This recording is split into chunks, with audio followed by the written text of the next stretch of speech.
안녕하세요. 미속의 최준영 목사입니다. 2023년 5월 29일 오늘 나의 교시는 생명수 세물 한 모금 시작하도록 하겠습니다. 요엘 2장 18절부터 보시겠는데요. 요엘 선지자는 남유다 요아스 왕 때에 이제 활동했던 선지자인데요. 이 당시에 메뚜기 재앙이 임해가지고 농사가 막 황폐화되고 기근이 오는 이러한 이제 재앙을 하나님께서 주셨는데 그 일이 이제 이스라엘 백성들의 어떤 이제 징벌로서 하나님 주셨다는 것을 경고하면서 이들의 회개를 촉구하는 메시지인데요. 2장 17절까지는 그러한 회개를 촉구하고 18절부터는 이제 회개하고 돌아올 때 하나님이 주실 회복과 축복에 대해서 말씀을 하고 있는데요. 그때는 이제 회개하고 돌아왔을 때입니다. 하나님께서 자기 땅을 극진히 사랑하셔 백성 불쌍히 여기실 것이다. 이렇게 이제 이들에게 타이르고 있는 것입니다. 하나님 응답하시기를 내가 너에게 곡식 새 포도주 기름을 줄 것이다. 이로 인해서 너희는 흡족할 것이다. 너희가 나라들 가운데 욕을 당하지 않게 될 것이다. 이제 외적의 침입도 막아주시겠다 합니다. 북쪽 군대를 너에게서 멀리 떠나게 하여 맹으로 적막한 땅으로 쫓아내리니 북쪽 군대는 메뚜기 떼를 의미하는데 쫓아내겠다 말씀하십니다.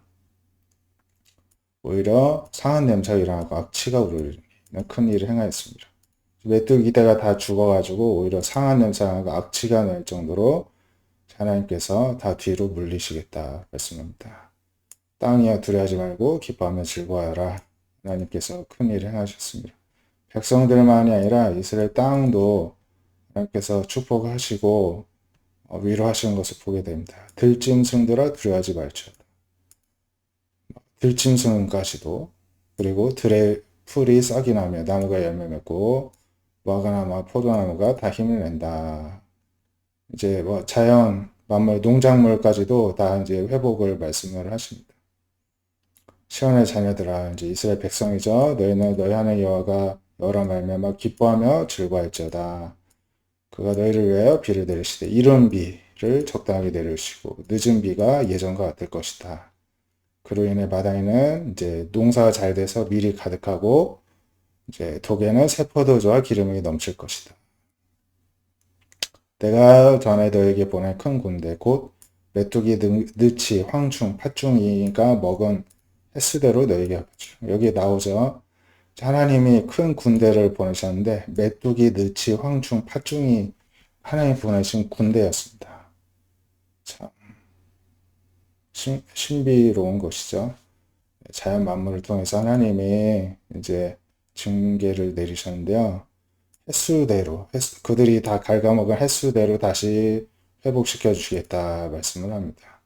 너희는 먹되 풍족히 먹고 너에게 놀라운 일을 행하신 하나님 이름을 찬송할 것이다. 내 백성 영원히 수치를 당하지 아니할 것이다.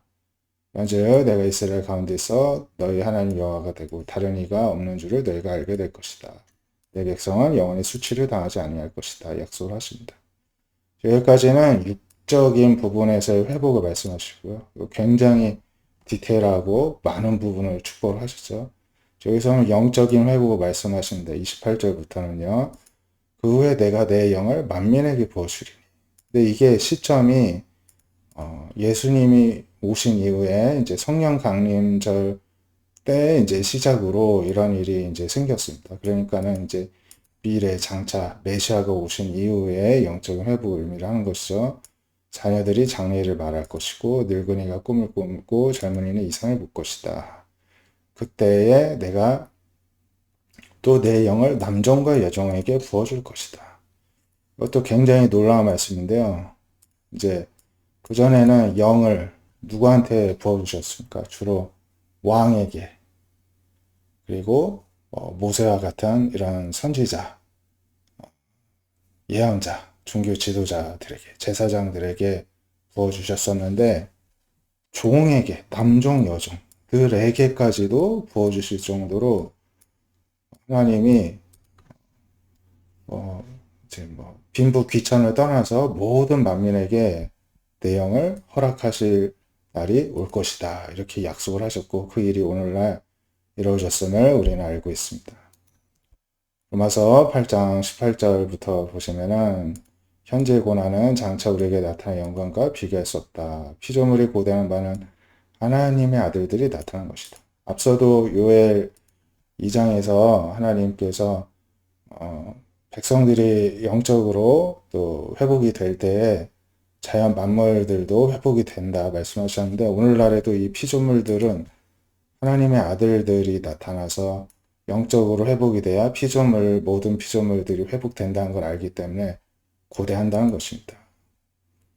그래서 피조물이 험한데 굴복하는 것은 자기 뜻이 아니라 굴복하게 하시는 이로 말미암음이라. 그러니까 피조물이 다 어떤 사람의 어떤 영적 상태에 굴복을 한다는 것입니다. 그러니까 오늘날에 우리가 이상기후가 생기고 자연 만물에 조금 그 환경 오염과 어려운 상황들이 생기는 게 어떤 영적인 것과 관련이 있음을 우리는 알 수가 있습니다. 그래서 그 바라는 것은 피조물도 썩어짐의 종로를 탄 데서 해방되어서 하나님의 자녀들의 영광의 자유에 똑같이 자신들도 이르기를 원한다는 것입니다. 피조물이 다 이제까지 함께 탄식하고 함께 고통을 갖고 있는 것을 우리가 안다. 그래서 그리고 성령의 처음 익은 열매를 받은 우리까지도 속으로 탄식하여 양자될 것, 우리 몸의 성령을 기다린다. 우리가 소망으로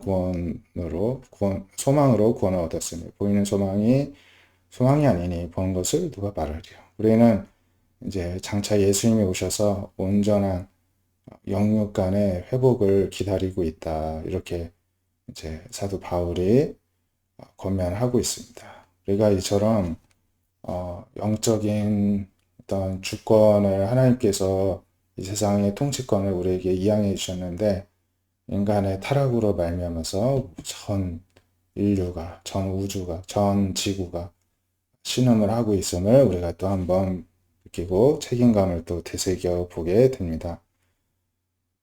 오늘 말씀과 같이 우리가 늘 하나님 앞에 영적으로 바로서는 것이 중요한 줄 믿습니다. 기도하겠습니다. 하나님 감사합니다.